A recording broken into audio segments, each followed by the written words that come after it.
The Captain's Log Radio with your host, Captain Jonathan Moss. Hey, welcome to the Captain's Log Radio. I'm Captain Jonathan Moss, and with me I got Captain Evan Snow from Apalachee Inshore. He's based in Keaton Beach, and Evan guides in a big part, a lot of water. It covers a lot of water, and a guy I'm thankful to call my friend. Evan, how are you, my man? Welcome to the show. Well, I'm good, man. Appreciate you having me.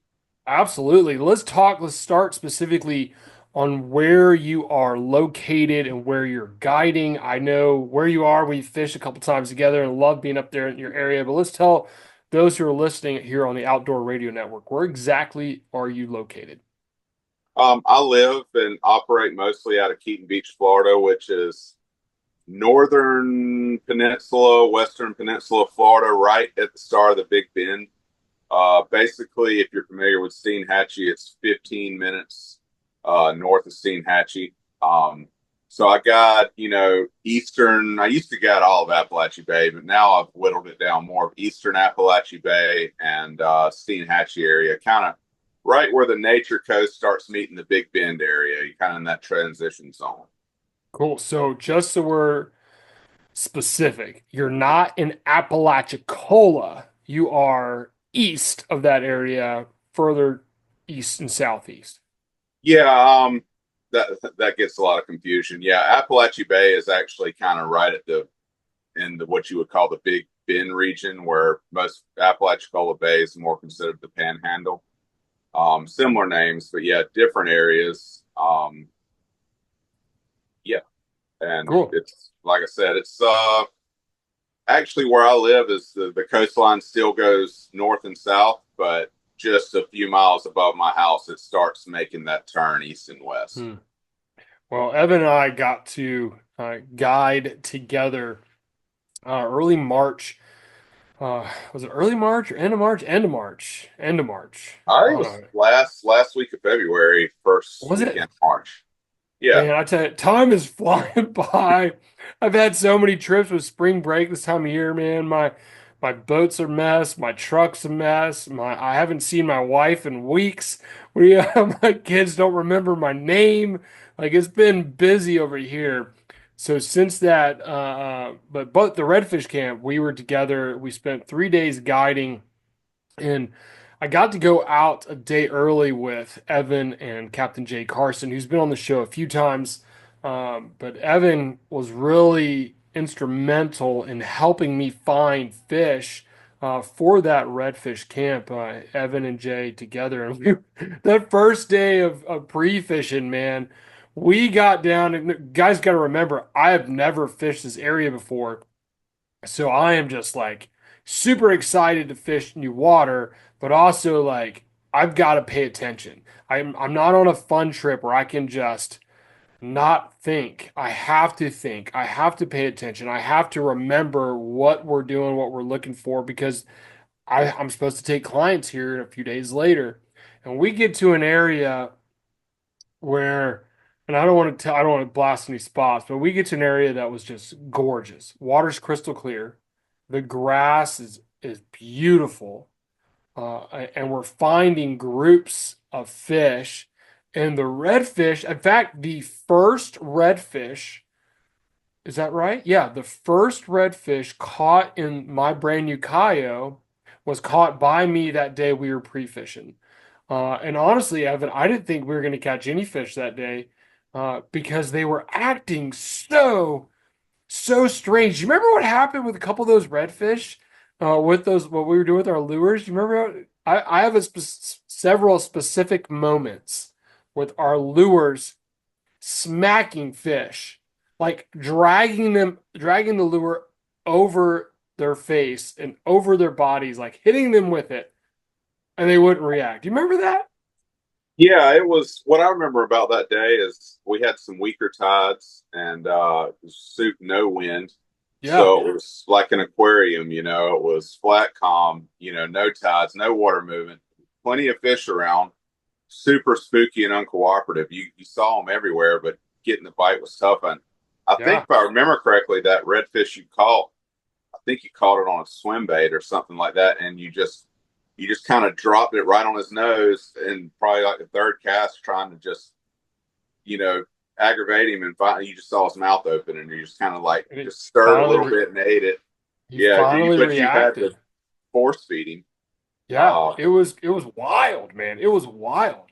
But you kicked us off with the first fish, if I'm not mistaken. It popped off at the boat, but we that was something else that was new for me.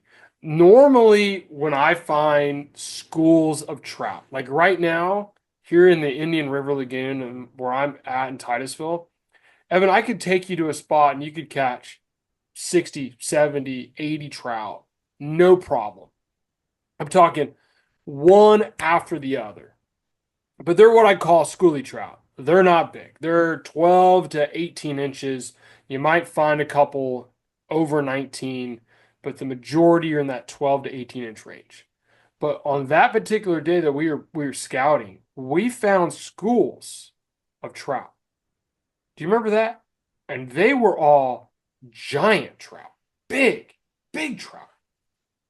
yeah, we hit a little vein there for a few weeks where we were, sight fishing redfish, and you just run across, big groups of trout hanging out. Like you said, they were good size. I think the day after we fished, I was pre-fishing a little bit too, and I think I caught one like 23 inches on fly or something. But there was some Hmm, nice trout hanging around, and they were a little more willing than the redfish, it seemed they that day. were. They were. Well, And it some was and a lot of times that's unusual because you know sometimes sight fishing in that clear water, it's really harder to sight fish a trout than a redfish, absolutely. but not that day. Not that day. You and Jay both hooked a couple, if I'm not mistaken. Um, I was poling and we were pulling over rocks, and I'm not used to rocks. I don't have tide where I'm at. I don't have oysters. I have some oysters, but they're on the northern end of the Mosquito Lagoon. I don't go up that area very often, up by JB's and north of JB's, up by New Smyrna Beach. You got too Um, pretty of a boat to be fishing oysters, man. and that was the other part. I don't want to. She got a few battle wounds. She got a few scars that trip. But when I go to sell this new boat, she's a working girl. Like she's gonna have some scratches on her bottom. She's gonna have. She's being. I've traveled all over the state of Florida already with her filming, so she's gonna have some scratches. But I'm not used to fishing that kind of structure. And I tell you, I learned a lot from you that day. The way the grass grew, the way the grass lays down with the tide and direction the tide's flowing, whether it be going in and out, the grass around the rocks. I didn't really see the rocks. The area we found the trout, you could see the rocks. But out on the flat where there was rocks, the grass would grow differently over the rocks. I think you had a specific name for it or something, but you couldn't see the rocks because of the grass growing on it. But it was different, so that it really helped point it out in your area. Yeah, it's a real creative name. We call it rock grass. Rock grass, that's it. See, it was so simple that I couldn't remember. Oh man. But I had a great time down there in Steinhatchee, looking for fish. And you and I have had an opportunity to fish together. And I don't remember exactly where we went. We were tarpon fishing with Jay. Were we out of Keaton that day? Um, I think it's the Keaton area. Yeah, that was the first time I think that's the first time we had met. And got to spend a day on the water chasing tarpon. But all that to say, your area, that Big Bend region from Steinhatchee to Keaton Beach, is some of the most beautiful area in the state of Florida. Your stock numbers, your fish numbers are healthy. It's the amount of guides that I saw when we were doing the redfish camp that were just focused on those trout and sitting in an area, and there'd be like, I don't know, 10 boats on one group of one flat together. They all would be like within 100 feet of each other, which I thought was interesting. But they all left from that same marina, And every day they're out there beating trout up and thinking, if it can sustain that, man, you guys got a lot of fish in your area. I don't recommend catching your limit every single day, 300 days a year, but you guys got a lot of fish in that area. Plus, you've got these creeks, creek mouths, you got beautiful grass, you've got tide and water flow, you've got the habitat for bait. That Big Bend region is absolutely pristine. And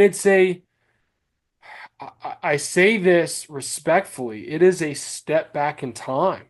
I live in Orlando. I live in a big city. I've got millions of people around me, and it's exhausting. It's nauseating. I love my city, but man, there's something about getting out of this big town and going up to your area and escaping the noise and going fishing, man. I absolutely love going fishing up there.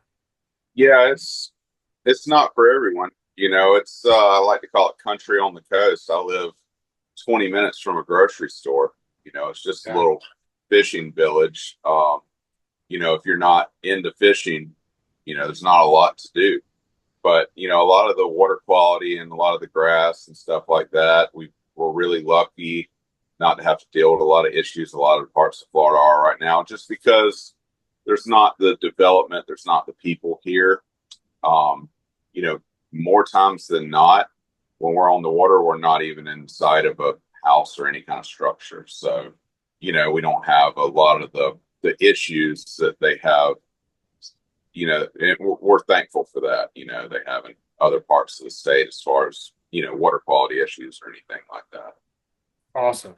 We're inside of our last minute before we get to our first break. But when we get back, I want to dive more into what you do with your charter service, the type of fishing you guys are offering, fly, spin. I want to dive into techniques and selection. And it's right now it's middle of April. It's early April. I don't even know the date. What is today? April something. Like April first week of 7th. April, Yeah, yeah. first week of April. Things are starting to warm up. Water temps are starting to rise. So I want to know exactly kind of what you're doing to target fish. And then I want to talk about your forecast um, with what's coming. I know I'm finally starting to see temperatures in the 80s here. So we'll dive more into that and specific techniques when we get back. But we got Captain Evan Snow from Apalachee Inshore. Don't go anywhere. We'll be right back here on the Captain's Log Radio.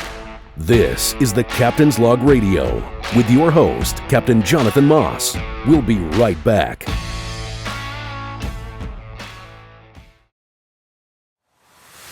Welcome back to the Captain's Log Radio with your host, Captain Jonathan Moss.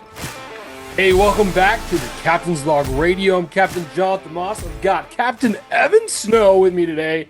The dude is straight baller, man. This guy catches some serious fish up in the Big Bend region. He's up in Steinhatchee all the way to Keaton Beach. Evan, let's talk about what you got going on with your guide service. Now, you are in Keaton Beach. You guys had a major hurricane come through. I know specifically that you lost a lot. You lost everything. You're still living in a camper, and you've got a new house coming, but you're still running charters. You are open for business, correct? Yeah. I started running trips, 2 weeks after the storm. So we've we've had it going for a while again now. Awesome. That was Awesome. October. Yeah. Awesome. Okay. What kind of style trips are we doing? I know, but let's tell everybody at home what kind of fishing you guys are offering. What specifically are you targeting, and especially this time of year? Mainly redfish and some speckled trout. Mainly redfish. We'll go out and I'll do some spin trips for some trout. And, starting to think about tarpon and Garrett for tarpon, but they're not here yet. But I've found myself thinking about it a lot today. But mostly fly and light tackle, shallow water, inshore. We'll do. I really like the sight fish. I've got a polling skiff, and I also have a center console that I'll take two or three people out on, and just do regular spin trips, blind casting, whatever, throw spoons, top water. The Normally we've had a little. It's been an odd year, I think, weather-wise. I don't know if this is La Nina or whatever. I feel like we've had enjoyed like 2 weeks of spring here because it went from being cold and windy to, nice weather for 2 weeks, and this week it's been hot all week. So Yeah. it's normally by this time of year, April, I throw a lot of top water, on our spin trips, and we usually throw it all day. And I haven't really, the red trout, you can catch trout on top water right now. Like the redfish seem not to have turned on to it, and that's a little odd by this time of year. Usually by the first week of March, we're into it pretty good. And I don't know if it's the wind or the late cold or what. They don't seem to be keyed in on it quite, and it's hurt my feelings. That's one of my favorite things to do. I'm trying to force it over here. Huh. So you said something specific, and I was going to ask you. Okay. Over here, I don't have tides, so I'm a topwater guy, but it's first thing in the morning, unless it's cloudy, or unless the fish are continuing to respond to a topwater, even if there's no clouds, but it's full bright sun. You said you're throwing topwater all day, and you're still getting a reaction. Yeah, a lot of times, and I mean, it like you said, it's all off the fish's reaction. But yeah, you can throw a lot of times in March and April here. I'll never fish with anything other than topwater all day, and it's nice because you can catch redfish on it and trout. So it's kind of one of those dual purpose baits. It's real visual. You can see them come up. You can interact with them more, and it's different. If you're throwing. Obviously a lot of redfish are caught on soft plastics. Sometimes we catch a little more. We get a little more trout heavy on soft plastics, and then you can also go to a spoon, and you're going to just catch mostly redfish. So I like in there, a foot, 2 feet, little over 2 feet of water throwing top water. You don't know what's going to hit. Yeah, we don't really get the snook up here like you guys have. See a snook behind you right there. Yeah, that's my biggest, and we are close. I had a guy, one of my regulars yesterday. I love this guy. He's a great client. He's been fishing with me for 10 years now. Okay. But we fish so much that I think we've become more buddies, and he doesn't pay attention sometimes. And I told him, I was like, there's some snook. There's some snook right up here. So let's be ready. We're gonna work this shoreline here, and then there's a nice corner, and there's water underneath these mangroves, and you're gonna throw your plastic past that point, and you're gonna catch a snook. Well, what did he do? Sure enough, he threw right past that point and got blown up. But he had turned to look at me to say something, and he totally missed it. And he totally missed the fish blowing him up. He didn't respond. The fish let go. Like, it was just a nightmare. But this time of year, as that water warms up, throwing that top water first thing, if you can get yourself an angle that go parallel to a shoreline that has like mangroves, bro, you're going to get a snook to come out and smoke that top water. Do you have a specific top water lure that you prefer? I throw a variety of things. A lot of Rapalas, skitter walks. I'll throw the small profile ones. I'll throw the big profile ones. Really, my favorite, maybe the Skitter V, the newer one they've came out with in the last handful of years. Just because I like the profile of it. It's a little thinner, but it's a little smaller profile, but you still cast really well. Berkeley came out with a new one a few years ago. I think they call it a top walker or something. It works well. But it kind of depends on the day. We get really technical in the top water fishing. Like, it'll go changing colors. The different top water plugs they have different profiles. They have different rattle, different pitches. So, we'll switch to them. And I've noticed that they do respond better to some even different brands or different, Hmm. cadences, throughout the day. So we Hmm. get into it. Hmm. See, as you can tell from this one's been through the ringer, and I just keep replacing the hooks on it. But I am a skitter walk fan. I got one here in white. I got one in chartreuse, and both of these have caught a lot of fish, and they're losing their color. They've just been beat to death. Florida Fishing Products, and I don't have one with me because they're in my skiff. They came out with a topwater plug. They have one in a white, like a dark gray, and then a bone color. And I've caught a lot of fish on that topwater plug. If there's a lot of grass, like a lot of floating grass, I've been switching over to the DOA PT7. It's got a single J hook that rides on top of the plug. It's a plastic plug, and it's like it's kind of like a frog in the sense that the hooks ride on top. And so if you have a lot of grass, you're not fouling up. Whereas if you got floating grass, you're fouling up with your traditional topwater plug because of those treble hooks. The issue with that, and it's not an issue, but the con of that lure is the fish has to eat it. And a lot of times your redfish are going to struggle because the way a redfish is designed, their mouth is on the posterior side of their face, so they really have to get their whole face out of the water to grab that plug. Whereas, uh, so if you have that J hook, they got to eat the whole thing. Where these trebles can get them if they smack it and miss it. Those trebles will get them. Same with the trout. Sometimes the trout come up and smack it, and they'll get the hooks. So that is definitely a plus to these. You're going to say something. Go for it. No, I'm saying like I said, we've tried it all.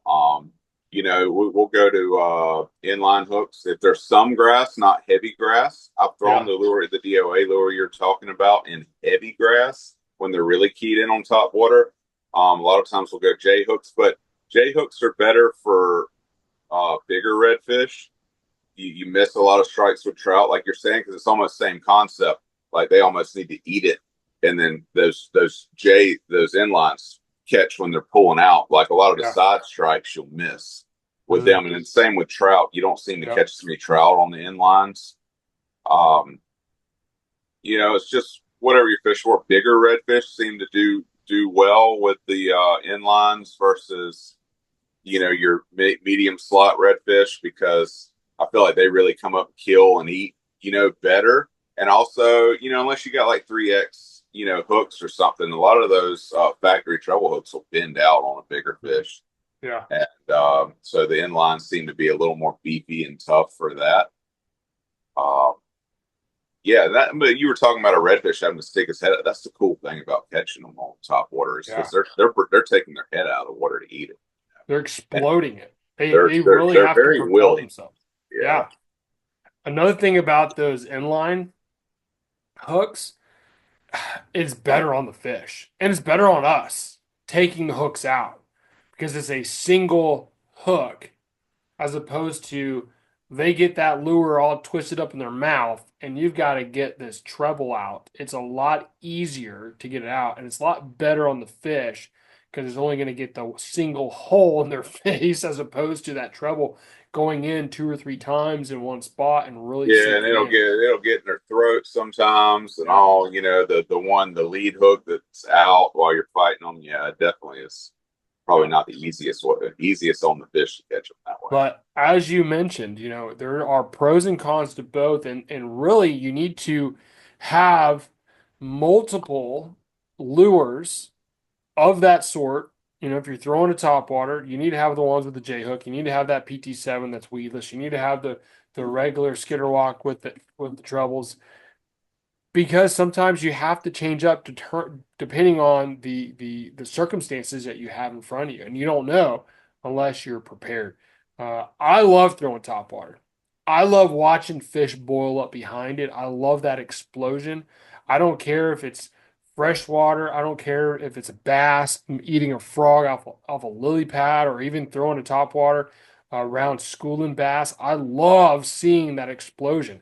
Go offshore and you're throwing poppers uh, at fish on the surface. We caught red snapper on fly on the surface and they were blowing it up, throwing poppers at big giant Jack Crevalle. That topwater explosion, never gets old. And it's something that I could do that every single day. And so the idea of you doing it all day long is awesome. I love that. Hey, I've got Captain Evan Snow with me today. This is the Captain's Log Radio. We're talking inshore fishing up in the Big Bend region. Don't go anywhere. We got more to talk about right here on the Outdoor Radio Network. We'll be right back. This is the Captain's Log Radio with your host, Captain Jonathan Moss. We'll be right back.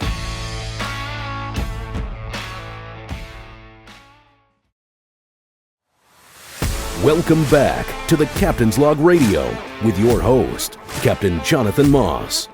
Hey, welcome back to the Captain's Log Radio. I'm Captain Jonathan Moss, and with me today I got Captain Evan Snow from Apalachee Inshore. They're in the Big Bend region of the state of Florida.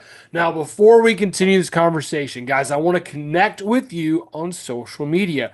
I'm on Instagram, Facebook, and YouTube at the Captain's Log TV. If you want to watch any of the Captain's Log TV shows, you can go on Waypoint TV and watch there, or you can go to our YouTube channel, subscribe, and all of the shows, all 60 episodes from all 6 seasons are there available for free on YouTube or on the Waypoint TV channel and the Waypoint TV app. And all the radio stuff is available there on YouTube.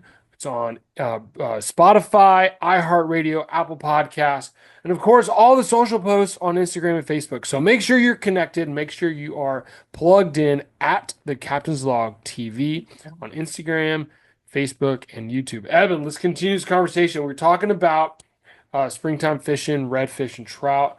We talked about throwing topwater plugs. Let's transition over to spoons and plastics. You said something that I found interesting. And I have experienced it. I've experienced it up there fishing with you and Jay.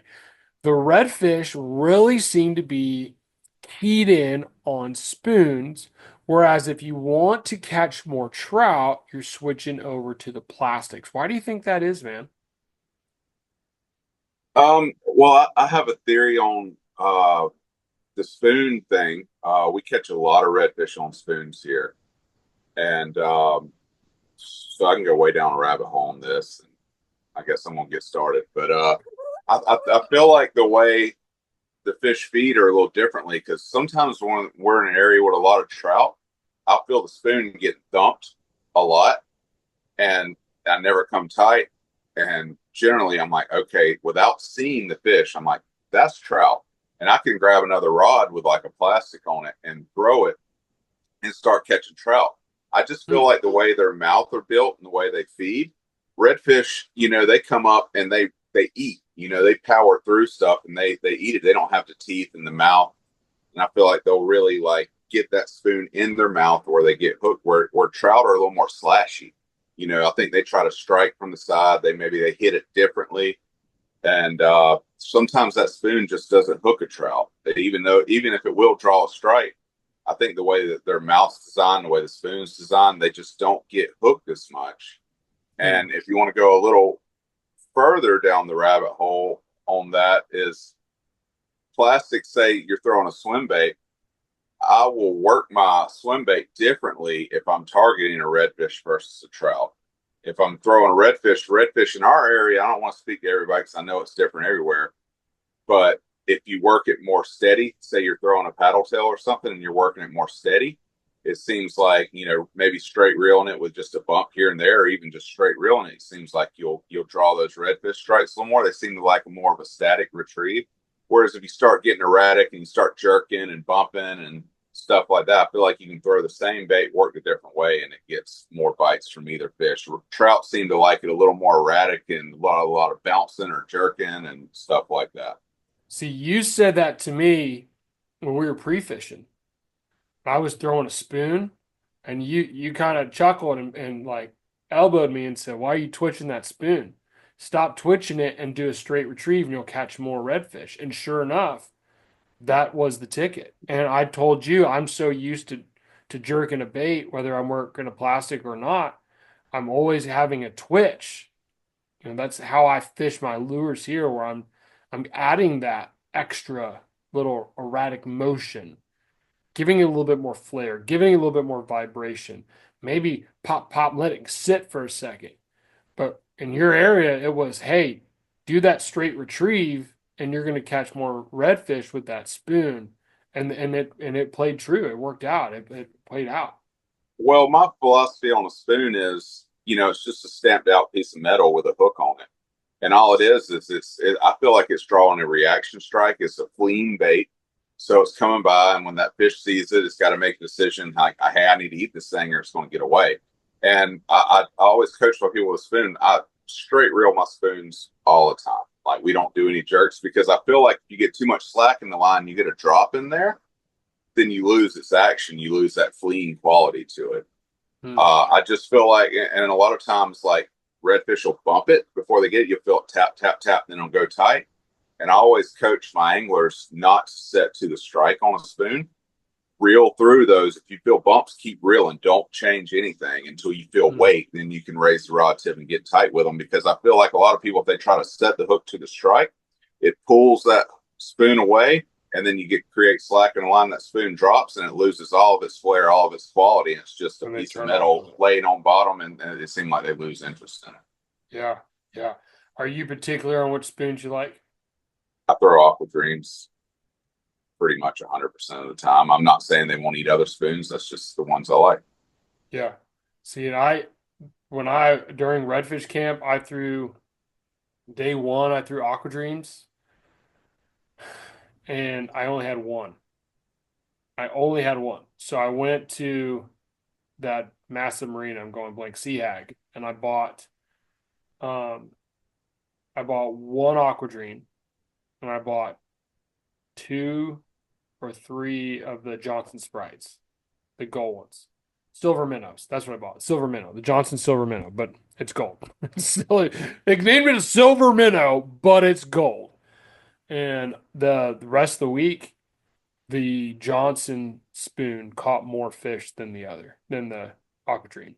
I won't argue that. I just fish the Aqua Dream stuff. Yeah, There's both are been good plenty baits. plenty of redfish caught on a Johnson's Gold Spoon. There's no doubting that.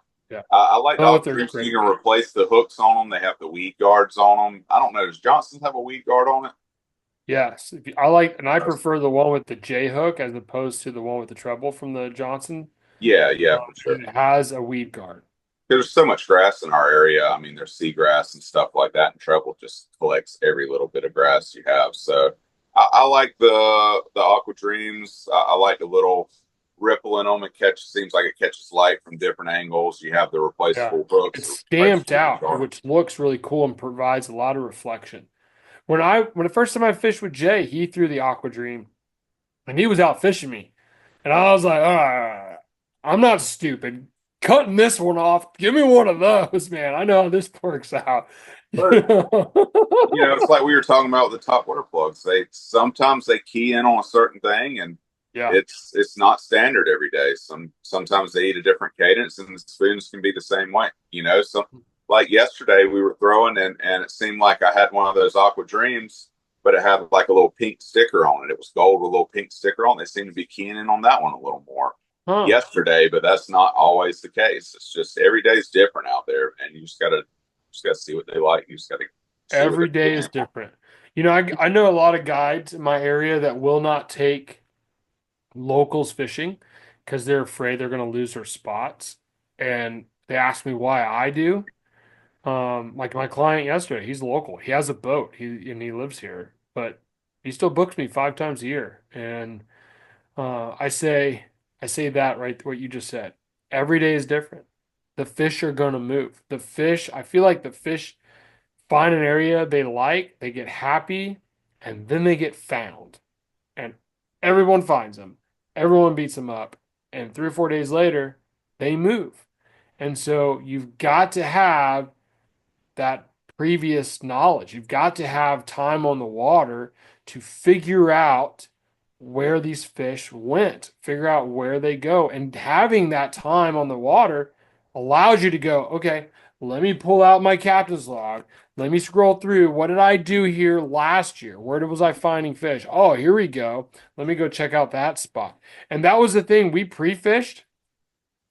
We pre-fished for this redfish camp, and I went to those areas, and guess what? They weren't there. The fish moved, and it was similar tides.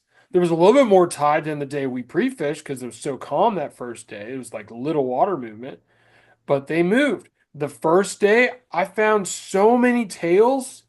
We found so many. Josh was just south of me, and he was on a bunch of tails. Captain Josh Wells. The next day, I went back to the same spot at the same time in the tide, and they were gone. Like 24 hours later, they were gone. So So humble you.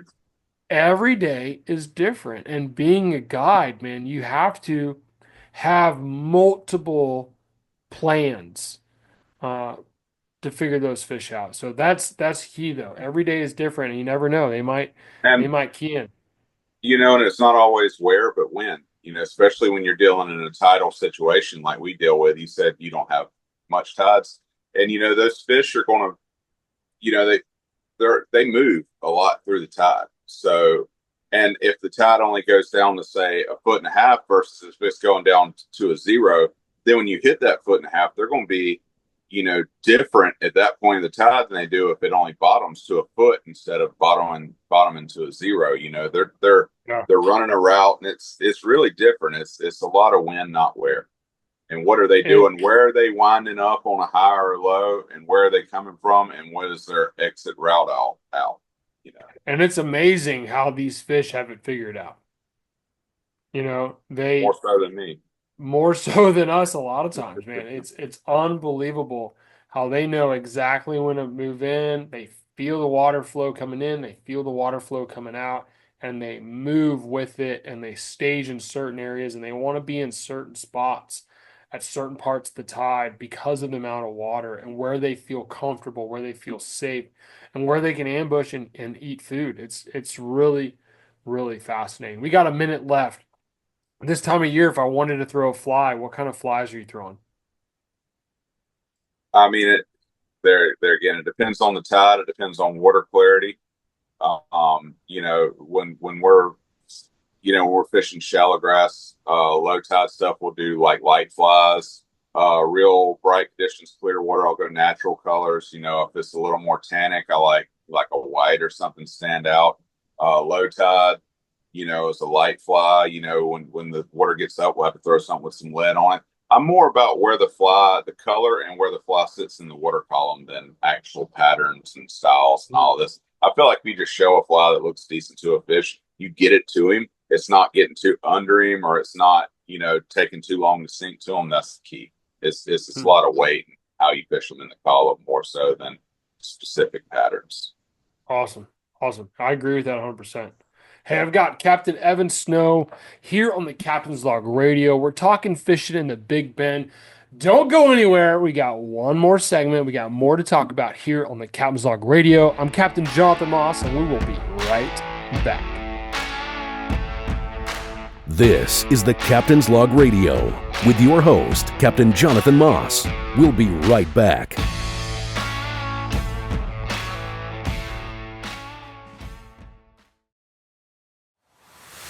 Welcome back to the Captain's Log Radio with your host, Captain Jonathan Moss. Hey, this is Captain Jonathan Moss, and welcome back to the Captain's Log Radio. We've got Captain Evan Snow with me today. Evan, before we move on, before we do this last segment, how if people want to book you for a fishing trip, where can they find you? You can reach out to me, Apalachee Inshore at gmail.com. Phone number is 229-300-2895, ApalacheeInshoreCharters.com.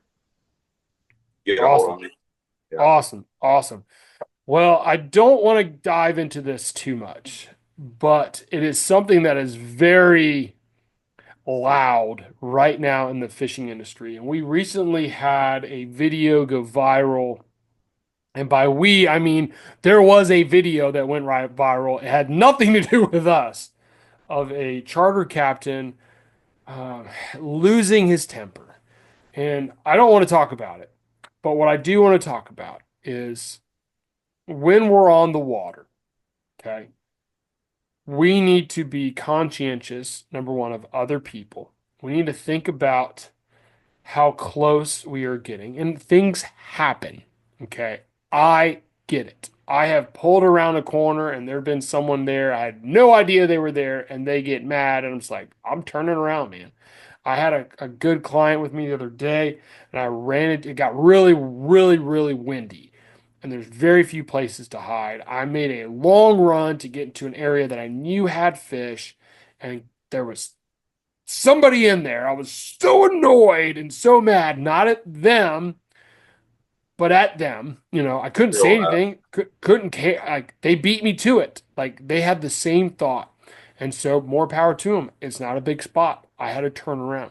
Sometimes, us as anglers need to take a breath and realize that, hey, it's just a fish.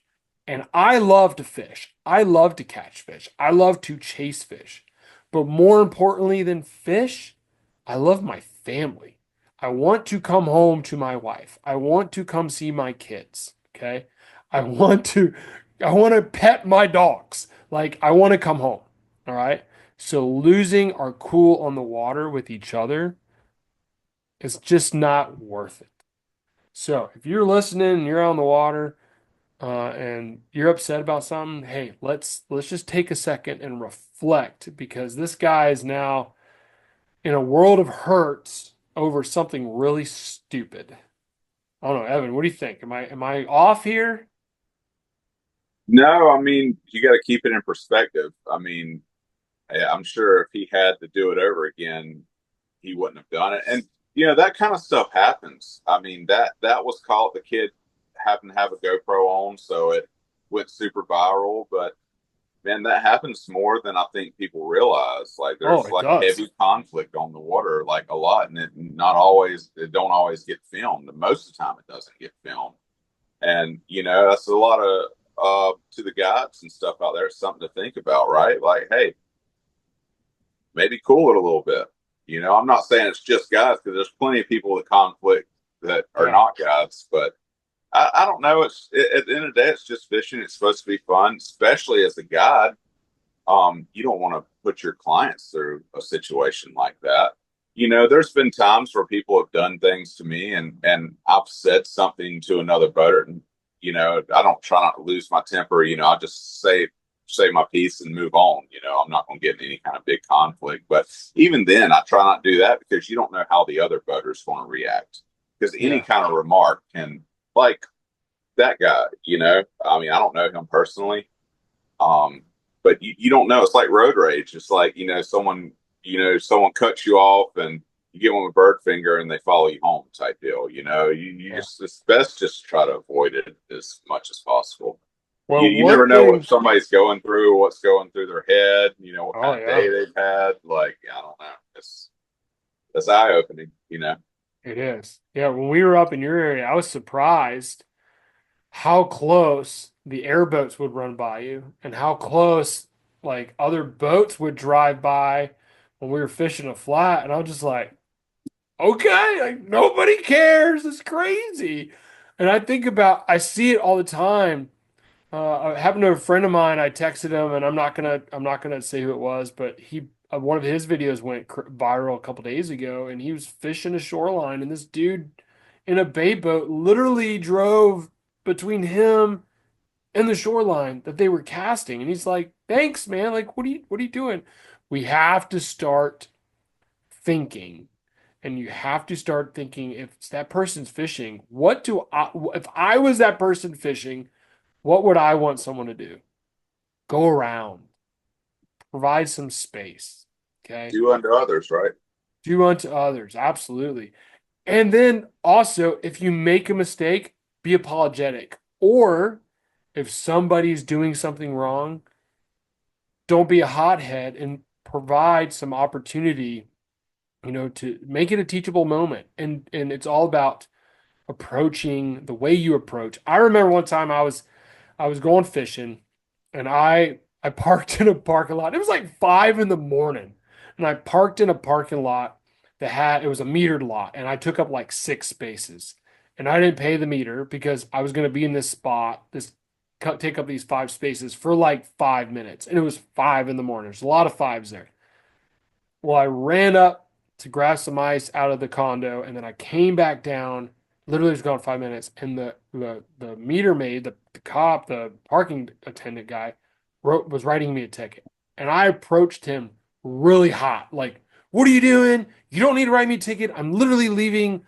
Been here 5 minutes."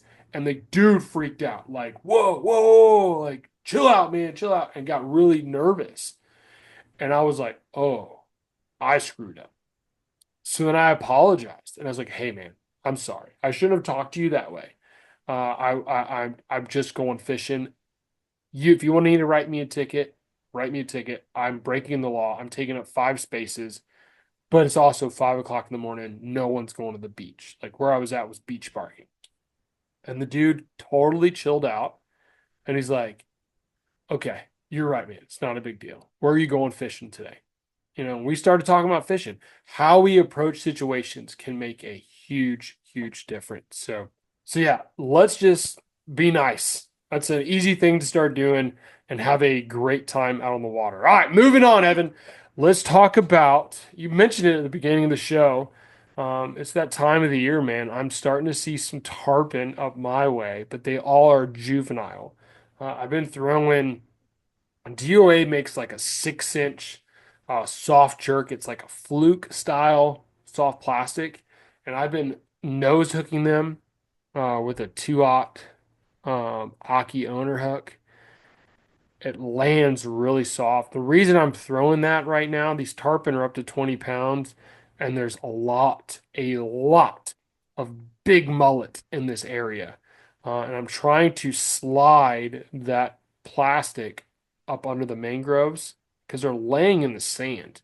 That water's been pretty chilly, and finally the water temp's coming up, but they were laying over sand and allowing that sun to get high and warm up that water and warm that fish up over the sand. And so getting that plastic to land softly beyond the fish and then bringing it to them and twitch, twitch, and letting it fall, twitch, twitch, letting it fall, kind of getting it in their zone. That's the best thing I've been doing, the best bait I've been throwing to get any kind of reaction. Do you guys get any kind of influx of juvenile tarpon in your area, or is it just migrating fish? Hardly any. It's mostly migrators. Hmm. That's what we're seeing. We're still a month and a half, 2 months out. So seeing any kind of numbers, some will come matriculate out wherever they come from, offshore rivers, whatever. You'll see some early. But any kind of numbers are, when they're migrating up the Gulf Coast is what we see. And they're all pretty much mature fish. I'd say 95+% of them are mature fish. And are you throwing strictly fly at these fish? Mostly we fly fish for the most part. And, if we don't, we'll do something like what you're talking about, a little more of a steady retrieve. But yeah. Okay. Do you have a particular soft plastic you like to throw? It just depends on what they're doing. Are you throwing hoagies? Are you throwing just some kind of plastic in front of them? Yeah, like a hoagie or a sluggo or something similar style of what you mentioned, those type stuff. Yeah. Hmm. Hmm. Those big tarpon show up in my area. 2 years ago, they were here already. And it really depends, I think, on water temp, the food, the mullet that are migrating that brings them. Some years they don't show up. The big ones don't show up until June, sometimes July. And then when they're around, you don't know how long they're going to be around. And if it's where I'm at specifically, if it's not calm, you're having a hard time finding these fish. Because what the biggest giveaway is these fish are rolling and showing their backs and breathing air, and it can be the most frustrating time of the year, but also, man, you get that hookup and it's absolutely, absolutely incredible. It's so much fun, and it can last 5 seconds. It can last 5 minutes. That's Or it can last tarpon, 50 minutes. or it can last 50 minutes, depending on what you're throwing at them, man. Uh, I remember 2 years ago when the tarpon showed up, I wasn't ready. I only had redfish rods, and I was coming out of an area, and there must have been 200 fish, all ranging from 50 to 100 pounds, and they were just chewing, and we hooked probably 10 or 11 and got two to hand, three to hand, I can't remember, but on those redfish rods, and just had a blast. Evan, I got to get up there, man. I got to spend some more time with you. I love fishing with you. I love your area. And we got to get you and Jay down to my area and chase some snook and some tarpon and have some fun doing that, man. We got to get that set up. Yeah, man. Love to do it. Love Well, to do listen, it. hey, I've had Captain Evan Snow on the show today from Apalachee Inshore. If you guys want to chase some fish up in the Big Bend region, give him a call or visit his website or check him out. Apalachee Inshore Charters, Captain Evan Snow from Steinhatchee all the way to Keaton Beach. And also our good friend Captain Jay Carson's up in that same area. Evan, thanks a lot for being on the show, man. Really, really, really appreciate you being here. We've learned a lot talking about redfish and trout and different tactics in that area. So try that out in your area. I guarantee it'll probably still catch fish throwing spoons and plastics in your area. This is Captain Jonathan Moss on the Captain's Log Radio. I'll see you guys next time. Thanks for listening to the Captain's Log Radio with your host, Captain Jonathan Moss.